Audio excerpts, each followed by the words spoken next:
Hi everyone, and welcome back to my channel. I'm Belle and this is Routine Queen Bee. So I am filming this on Friday, March 6th. How was everyone's week? I hope you all had a wonderful week. Let me know in the comments down below if you had anything special happen. Today is actually my brother's birthday.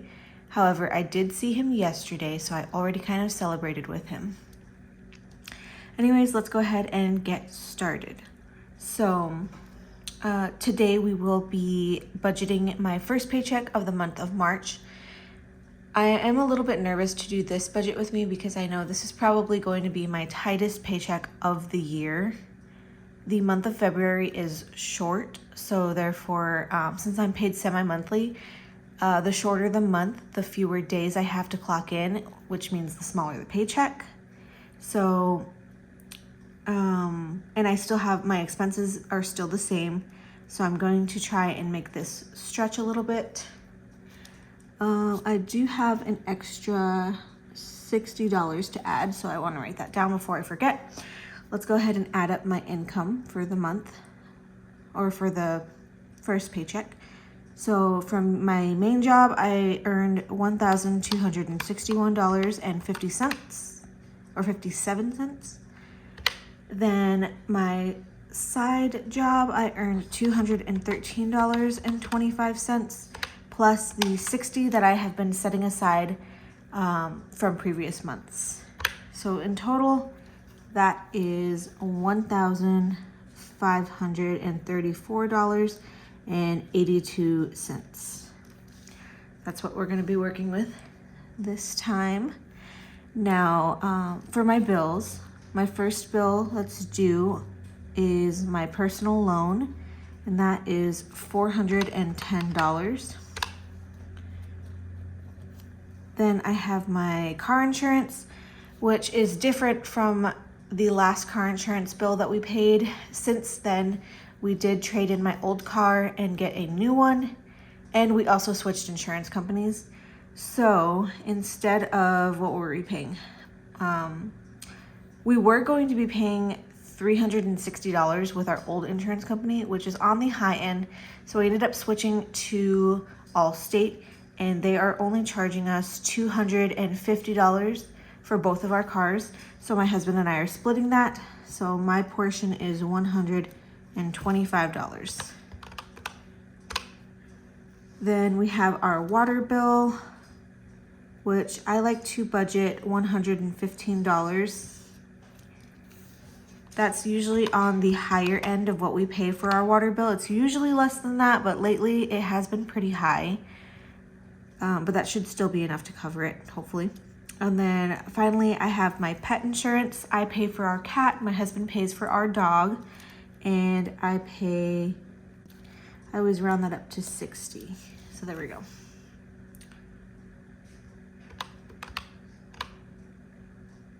Okay. So I'm left with $824.82. And we're going to move on to my variable expenses. So groceries, this month, since it's kind of tight, I'm going to budget $180 instead of my usual $200. Then for gas, I'm gonna stick with my $50 budget. That did work fairly well for me last week. Personal spending cash, I think I'm only gonna do 5 since it's gonna be tight this month. I don't want to give myself too much to spend and not have enough for the areas that I want to add money. Fun will be getting 10. We did take my son out yesterday, actually. He had a play date. So I kind of spent the $15 that we had in fun. So anytime it's completely empty, I do want to try and add at least $10. So we have a little bit in there. And then next we have food. I'm also going to be adding $10 to food. And finally we have miscellaneous. On tight months, miscellaneous only gets $5. Moving on to my subscriptions. Netflix, I pay $20 per month. Amazon Plus, I pay $17 per month. And then Paramount, or Amazon Plus, just Amazon Prime.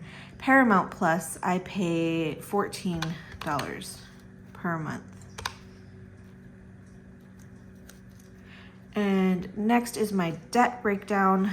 I pay the first paycheck of the month, I pay credit cards 1, 2, and 4. And then the second paycheck of the month, I pay my third credit card. That's why number 3 is not in here. So for my first credit card, I pay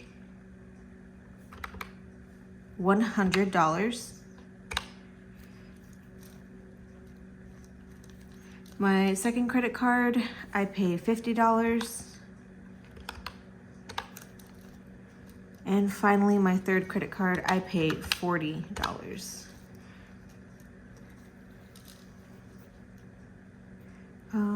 And credit card number 2 is my card with the lowest balance. My minimum is only $30, but I pay $50. And then if I have anything extra left over, like any extra ones left over from my spending binder at the end of the week, I also put that towards my credit card with the lowest balance. All right, so we have $323.82. I'm just gonna subtract the 82 cents. So $323 left to work with. My husband this week, he will be just getting $15. Next is rainy day fund. I think I'm gonna do $20. I like to try and do 20 in his rainy day fund if I can. I think I'll be able to. Next is my son's binder. He's gonna get the majority, a good chunk. I'm gonna budget $40 for him since I am still trying to save for his birthday party, and I think it's gonna be really close. So I'm trying to put as much as I can in my son's binder. Next is car maintenance. From here on out, we're only gonna be adding $10 per paycheck into car maintenance. Since if you haven't watched my previous video, we did get a maintenance package with our new car. So for the first 2 years, we don't have to pay for oil changes, air filters, tire rotations, things like that, just small maintenance things. Then we have pet care. I think we're going to do $10 this paycheck just because I do need to buy some cat food, and I just bought kitty litter, so I want to make sure that we have a good amount in that envelope. And then finally we have Christmas. I think I'm gonna try and do $30 for Christmas.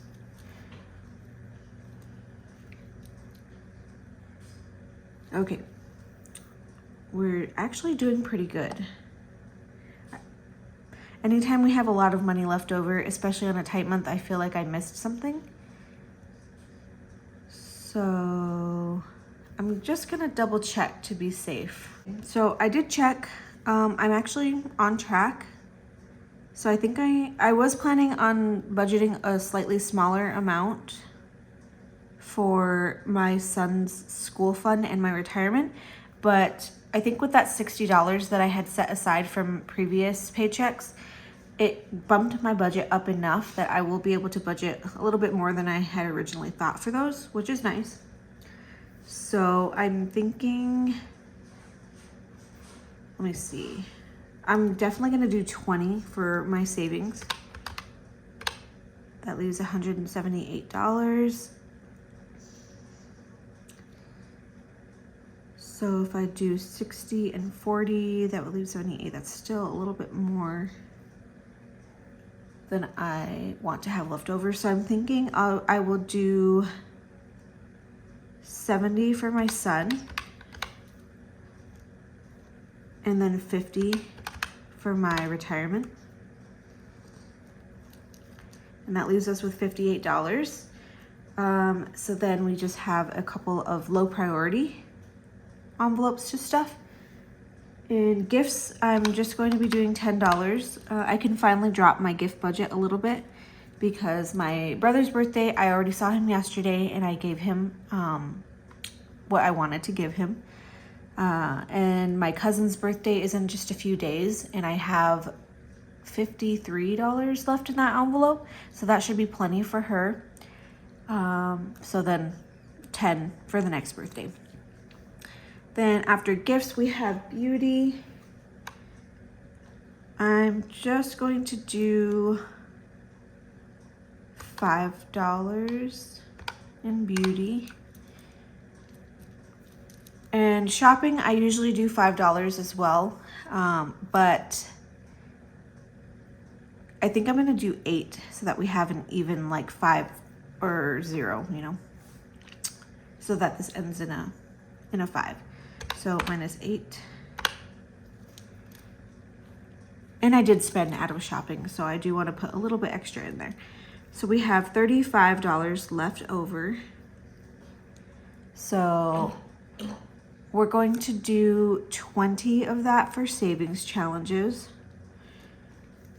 And then the other 15 is going to go towards an extra debt payment for my second credit card. So I'm just gonna write extra. We're gonna pay an additional 15. Plus, in my next video, I will go through my binder. If I have any ones in my spending binder, I will pull those out and also add those towards credit card number 2, just so we can pay it down a little bit faster. And so minus that 15 is 0. That's perfect. That's exactly what we want. So I'm just going to pull out my breakdown sheet. And I can start figuring out what denominations I need. So I have all of my amounts written down.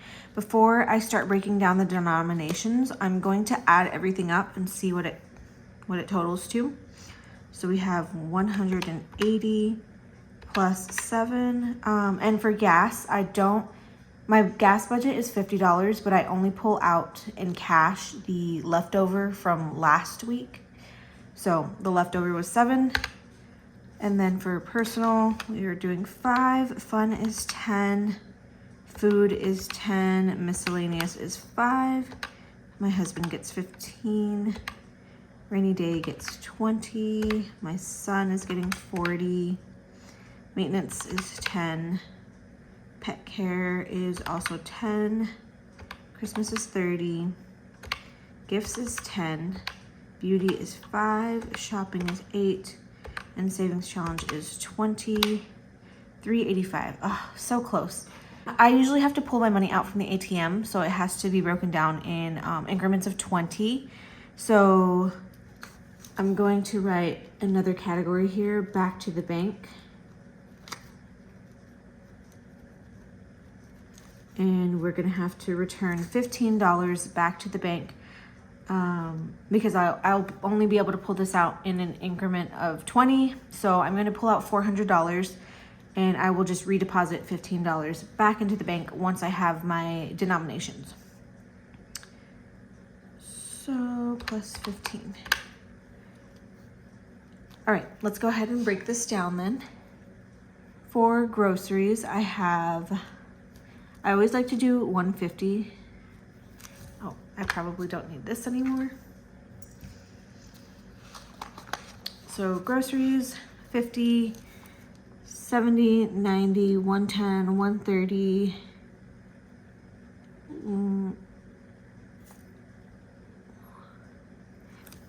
Yeah, 150. I'll do another 20. 160, 170, 75, and 80. That's perfect for groceries. Gas, $7, a 5 and 2 ones. Personal, we'll just do a 5. Fun, we will just do a 10. Food, same thing. Miscellaneous, let me double check and see if I have ones in here already. Miscellaneous, I think I have $9 in here still. Okay, yeah, but it's not, I'm debating whether I want to pull these ones out to pay towards my card. I probably will. So So I think in miscellaneous, I will do 5 ones this week. Since I have a $5 bill, I like to have ones in my miscellaneous because I do sometimes use it to make change for my other envelopes, or if not change, sometimes I'll use it as like a buffer. So we're gonna do 5 ones. Then my husband will just get a 10 and a 5. Rainy day, we'll just do 20. My son's I get to have the most fun breaking his down. Since I do split his money up into several categories, I'm gonna do 2 10s, so that's 10, 20, 25, 30, and then I'll do 10 ones. Okay, so 10, 20, 25, 30, 35, 40, perfect. Maintenance, we'll just get a 10. Pet care, also a 10. Christmas, we'll do a 20 and a 10. Gifts is just a 10. Beauty, 5. Shopping, 1 5 and 3 ones. Savings challenge, I'm only gonna do 1 5 for my savings challenge and 15 ones. It's a lot of ones, but I like to have smaller bills so I can make sure that everything gets a little something. So 5, 10, 15 ones, and then back to the bank, we'll just get a 10 and a 5. All right, so I said this should add up to 400. I'm gonna pull my calculator back out. And we have 150. Let's see, 5, 6, 7 20s. That's 140 in 20s. So 50 plus 140 plus 10s. We have 2, 3, 4, 5, 7, 8, 9, 10, 11, 12. What is that? $60. Then with 5s, 2, 3, 4, 5, 6, 7, 8, 9, 10, 11. That should be 55. And then 5, 10, 15, 20, 25, 30, 35. This is not gonna add up. I must have messed up somewhere. I figured out where I went wrong. When I added up the 10s, I multiplied them in my head as if they were 5s. So I wrote down 60 instead of 120. So let's redo the math here and see if it adds up to 400. 50 plus 140 plus 120 plus 55 plus, I totally forgot to add up the ones. I think it was 35. Okay, perfect. Now that I fixed that, it adds up correctly. So we're going to write down on our bank teller sheet, we should have a total of $400. Let's cross out the 2s and the 100s since we won't be getting any of those this time. So 1s, 35. 5s, we had 11 5s. 10s, we had 12 of those. 20s, we had 7. Yeah, 7. Wait. Okay, I'm second guessing myself now. So 140, and then 50s, we just had 150. Okay. I'm probably gonna triple check my work after I stop filming just to be absolutely positive because I do not want to get there and confuse myself and the teller. So I think that is going to do it for today's video. Thank you so much for watching. If you enjoy this type of content, Please drop a like, comment, or subscribe, and hopefully I will see you in my next video. Bye.